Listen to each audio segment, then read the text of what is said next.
అందరికీ నమస్కారం అండి. శ్రీశైలంలో పార్వతీ అమ్మవారికి వేసే నవదుర్గా అవతారాల గురించి అయితే వివరించుకుంటున్నాం కదా. ఇవాళ 6వ రోజు గురించి అయితే చెప్పుకోవాలండి.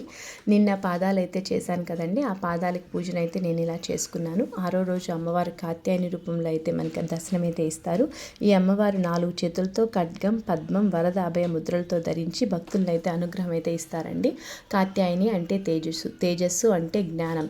అందువల్ల కాత్యాయని దేవిని మనం పూజ చేసినట్లయితే మనకి జ్ఞానాన్ని అయితే ప్రసాదిస్తుందండి అమ్మవారు. మహిషాసుర సంహారంలో కాత్యాయని సింహవాహనం మీద అధిష్ఠించి దుర్గాదేవికి సహాయం చేసిందని స్కంద పురాణం అయితే చెప్తుంది. కాత్యాయని దేవి అంటే కాత్యాయనుడు అనే మహర్షి తపస్సు చేసి స్వయంగా అమ్మవారు తన ఇంట్లో జన్మించాలని వరం కోరుకుంటాడు. అలా ఆ మహర్షి ఇంట తానే జన్మించింది. శక్తి స్వరూపిణి కాత్యాయని కుమార్తె కావడంతో కాత్యాయని అని పేరు వచ్చింది. ఈ అమ్మవారిని కానీ మనం పూజ చేసినట్లయితే మనకి మహా తేజస్సును అయితే ప్రసాదిస్తుంది అమ్మవారు.